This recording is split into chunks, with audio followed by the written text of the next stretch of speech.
पानी। अरे मुनीम जी देखिए, कोई औरत गिर गई है, पानी के लिए तड़प रही है। पानी, पानी। बहू रानी मत जाइए। क्यों? इनकी कोई मदद नहीं कर सकता क्योंकि बिरादरी से इनके परिवार का बहिष्कार किया गया है। What nonsense! एक औरत प्यास से तड़प कर मर रही है और लोग अपना नियम निभाते रहेंगे। क्या बेहुदा नियम है ये। मीना, मुनीम जी सही कह रहे हैं। ये स्वर्गीय पिताजी का किया हुआ फैसला, इसे कोई तोड़ नहीं सकता। पानी, पानी, पानी।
मालिक, मैं 2 दिन के लिए रामपुर जाना चाहता हूँ। इसमें पूछने की क्या बात है मुनीम जी? सुनो, 1 गिलास पानी देना। क्या? 1 गिलास पानी ले आओ। ना तो मैं आपकी नौकरानी हूँ और ना ही आपका छोटा भाई जो आपका हुक्म सुनते ही दौड़कर आपके लिए गिलास पानी ले आऊं। मेरे बाप के घर में मेरे एक इशारे पर 10 नौकर हाथ बांधे खड़े रहते थे। ये मत भूलिए कि मैं एक अमीर बाप की एक लौती बेटी हूँ। आप तो उम्र में बड़े हैं ना, किससे किस तरह की बात की जाती है इतनी तमीज तो आपको आनी चाहिए। Mind it.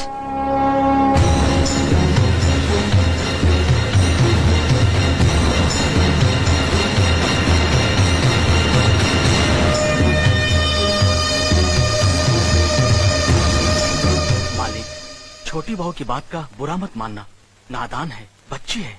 गलती हमारी है मुनीम जी। हमने ऐसी लड़की को काम करने को कहा जिसे काम करने की आदत ही नहीं है। बड़े भैया पानी। नकुल, वो ट्रैक्टर रिपेयर करवा लिया ना? जी करवा दिया।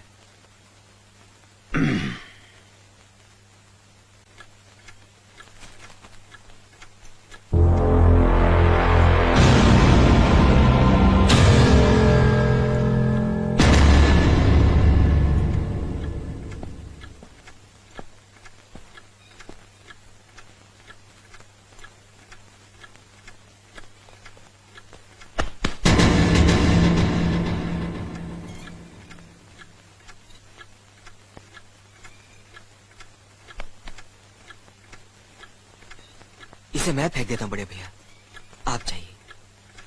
मुनीम जी, जो राम प्रसाद की बेटी की शादी के लिए जेवर देने के लिए कहा था, भिजवा दिया? जी हाँ मालिक। शहर में रहकर यही बदतमीजी और ओछी हरकतें सीखी आपने? अपने से बड़ों का लिहाज करना नहीं आता आपको? किससे कह रहे हो तुम? आपसे कह रहा हूँ। औरत पैदा हुई है तो औरत की तरह रहना सीखिए। मीना। नकुल, तुम अंदर जाओ।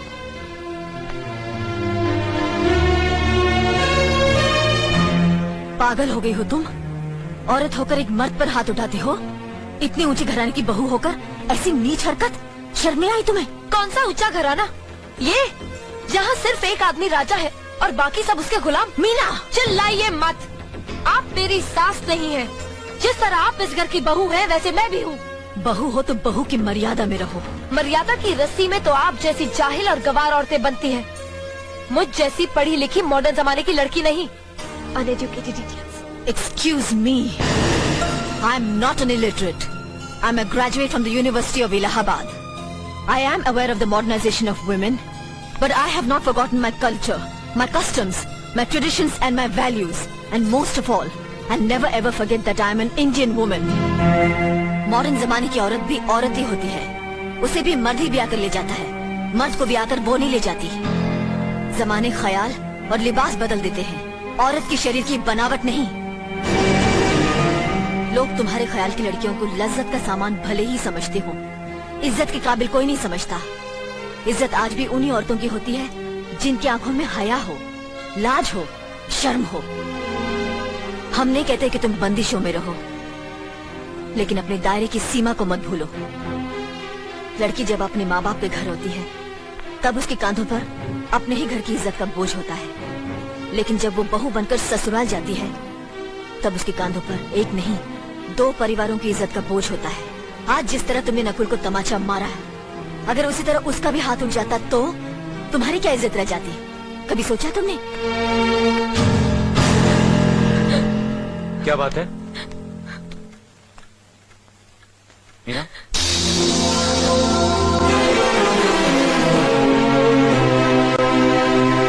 क्या हुआ भाभी? कुछ नहीं। मीना कह रही थी कि उसे खाना बनाना नहीं आता। हमने सोचा कि 2-4 खरी खोटी सुनाने से ही सीखेगी, तो सुना दिया। बस रोने लगी। क्यों अर्जुन, हमें तुम्हारी बीवी को डांटने का भी हक नहीं? क्यों नहीं, आप हमारी भाभी माँ हैं।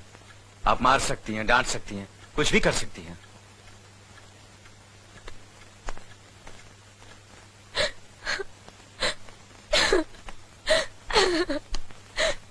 मैंने भूल की जो मैं इन लोगों के बीच आ गई। मेरी तो इस घर में कोई इज्जत ही नहीं है। जब देखो तो सब मेरी इंसल्ट करते रहते हैं। मैं कब से रो रही हूँ, तुम पूछ भी नहीं रहे हो कि मैं क्यों रो रही हूँ। बेकार हो रही है तो कौन पूछेगा? अच्छा, तो मैं तुम्हारे लिए और इस घर के लिए बेकार हो गई हूँ। अरे बेकार तो तुम हो गए अपने परिवार के बीच में रहकर। मैं कब से बोले जा रही हूँ और तुम हो के सुन ही नहीं रहे हो। इंसान की चीख सुनकर लोग शुभ अशुभ का विचार करते हैं, लेकिन जब मेंढकी को जुकाम होता है उसकी चीख की कोई परवाह नहीं करता। ये मत भूलो कि जब मेंढकी चिल्लाती है तो आंधी और तूफान आते हैं। आंधी और तूफान आएंगे तो उसका नतीजा तुम्हें ही भुगतना पड़ेगा। तो फिर ठीक है, अब मैं तुम्हारे साथ तब भी रहूंगी जब तुम मेरे साथ मेरे डैडी के घर रहोगे।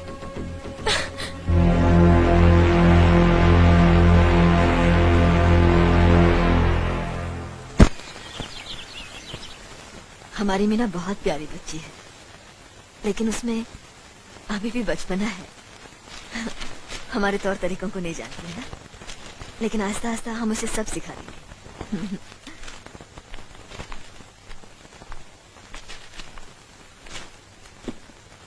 बड़े भैया, ये अपने घर जाना चाहती है। जाना भी चाहिए। 4-5 महीने हो गए, मायके की याद भी आती होगी इसे। और अर्जुन, तुम्हारे ससुर जी तुम्हें कई बार बुला चुके हैं। तुम भी कुछ दिनों के लिए हो आओ, तुम्हारा मन भी बहल जाएगा। अगर ये वापस लौटने के लिए जा रही होती तो मैं जरूर जाता, मगर ये तो हमेशा के लिए इस घर से जा रही है। कैसी बातें कर रहे हो? अगर तुम दोनों के ख्यालात एक दूसरे से नहीं मिलते तो इस मामले को घर की 4 दीवारी में बैठकर आपस में सुलझा लेना चाहिए। बहू शहर की पढ़ी लिखी लड़की है, उसे गांव की रीति रिवाज के बारे में क्या मालूम? ये तो तुम्हारा फर्ज बनता अर्जुन कि तुम उसे हमारे तौर तरीके सिखाओ। सिखाने से कोई फायदा नहीं बड़े भैया, ये खुद को इस माहौल में डालना ही नहीं चाहती, इसलिए भेज रहा हूं। अच्छा, तो तुमने फैसला भी कर डाला? बड़े भैया, बात यह है कि मैंने मीना को, तुम बहुत समझदार भी हो गए हो ना, तो फिर तुम्हें इतना तो समझ लेना चाहिए, अगर बहू अपने आप को बदल नहीं पा रही है तो तुम बहू के मुताबिक बदल जाओ। आखिर वो तुम्हारी पत्नी है, उसका साथ देना तुम्हारा धर्म है। तुम्हारे भरोसे ही तो उसने अपनी सारी जिंदगी सौंप दी तुम्हें। अर्जुन, मेरे दर पर तुम तड़प उठोगे, तुम्हें तकलीफ होगी तो मैं रो दूंगा, क्योंकि हम दोनों एक ही मां की संतान हैं। खून का रिश्ता है हमारा, मगर पत्नी का नाता उससे कहीं ज्यादा गहरा होता है, क्योंकि वो पराये घर से आकर अपनों से कहीं ज्यादा अपनी हो जाती है, परछाई बन जाती है हमारी। पति शरीर है तो पत्नी उसकी आत्मा है।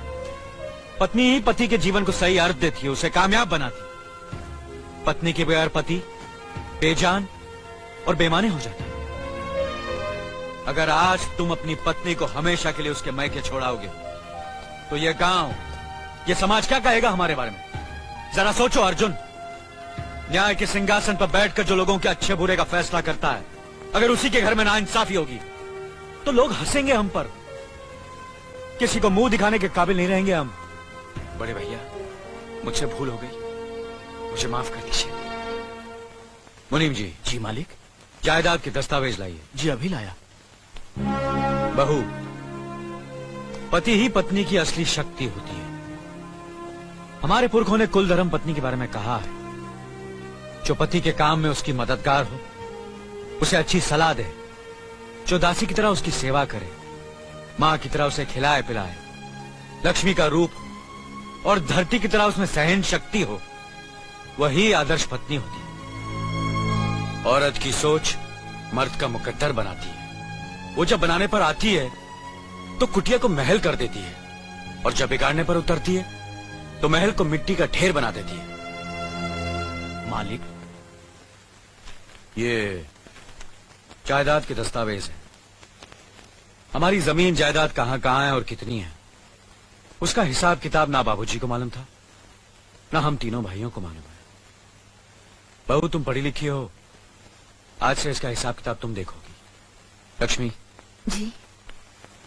अपनी चाबियों का गुच्छा और ये कागजात बहू को दे दो।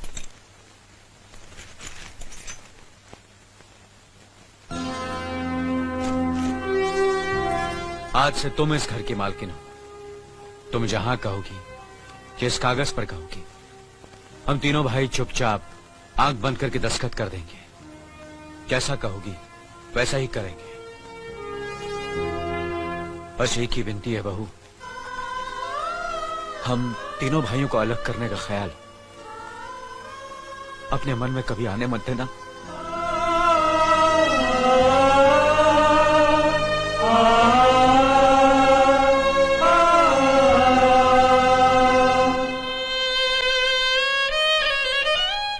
बहुत अच्छा किया तुमने बहू, बहुत अच्छा किया।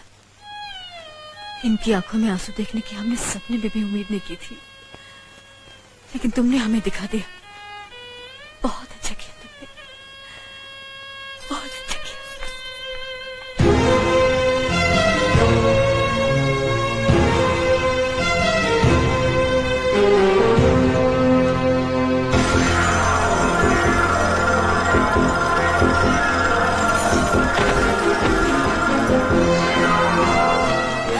मीना, मीना, क्या हुआ बहू?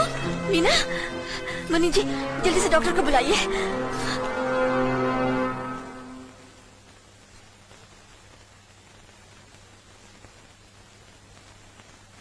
घबराने की कोई बात नहीं, ये माँ बनने वाली है।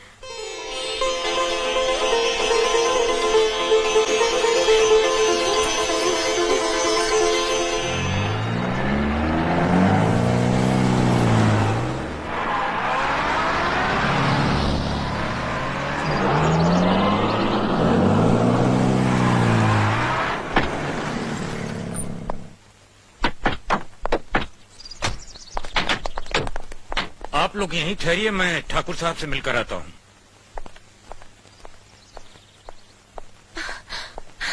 डैडी, डैडी, कैसी हो बेटी?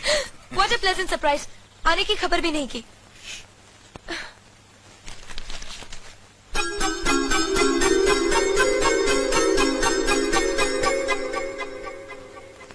ठाकुर साहब, पाए लागू। समधी जी, आप अचानक यहाँ कैसे? तशरीफ रखिए, बैठिए ना। आपके बराबर बैठने की मैंने कभी गुस्ताखी नहीं की, तो आज कैसे करूंगा? बहुत दिनों बाद हम लोग मिल रहे हैं। कहिए, आपका कारोबार कैसा चल रहा है? आपकी कृपा और आशीर्वाद से ठीक ही चल रहा है। दिल्ली में इंडस्ट्रीज मिनिस्टर के साथ कब की अपॉइंटमेंट ली है? कल सुबह 11 बजे सर। इनकम टैक्स केस का वकील ने कहा है कि 15 तारीख की हियरिंग में मामला क्लियर हो जाएगा। आज एक्सपोर्ट का माल जापान के लिए जहाज से रवाना हो जाएगा ना? जी हाँ सर।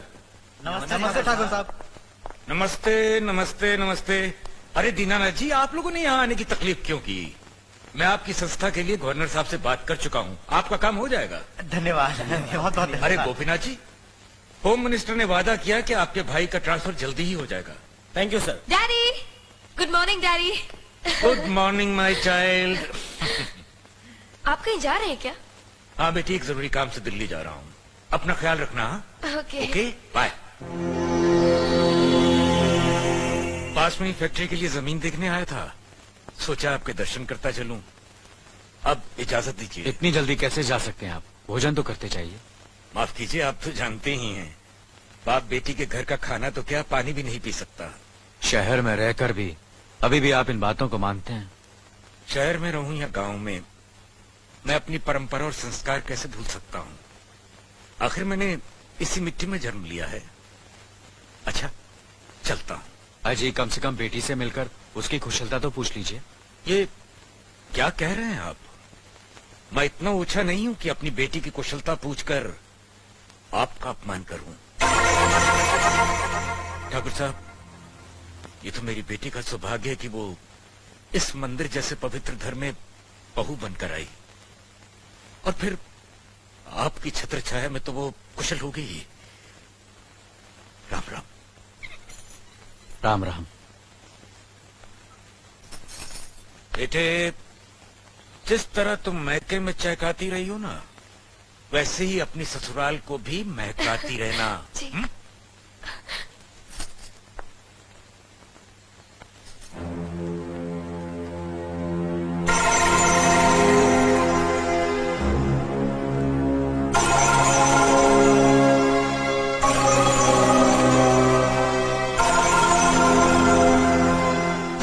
आप तो उम्र में बड़े हैं ना, किससे किस तरह की बात की जाती है इतनी तमीज तो आपको आनी चाहिए। Mind it, mind it, mind it, mind it, mind it. बड़े भैया, अरे? मुझे माफ कर दीजिए। क्या हुआ? मुझे माफ कर ये दीजिए। क्या कर रही हो? अपने पापों का प्रायश्चित कर रही हूँ। मैंने आप जैसे देवता का अपमान किया है, आपका दिल दुखा है, मुझे माफ कर दीजिए बड़े भैया, मुझे माफ कर दीजिए, मुझे माफ कर दीजिए, लक्ष्मी, मुझे माफ कर दीजिए बड़े भैया, बड़े भैया मुझे माफ कर दीजिए, मुझ पर तरस इसे संभालो, खाकर मुझे माफ मीना, कर दीजिए बड़े चलो भैया। उठो, तुम्हें ऐसे नहीं बैठना मुझे चाहिए, माफ इससे बच्चे पर असर पड़ेगा बेटे। मैं आपकी भी दोषी हूँ दीदी। आपने जेठानी की जगह माँ बनकर मेरी गलतियों को बर्दाश्त किया, और मैं अभागन आपकी बेटी न बन सकी। मुझे माफ कर दीजिए दीदी, मुझे माफ कर दीजिए। अब चुप भी हो जाओ। तो हमने कब तुम्हारी बात का बुरा माना? हाँ, पगली, रोते नहीं, रोते नहीं।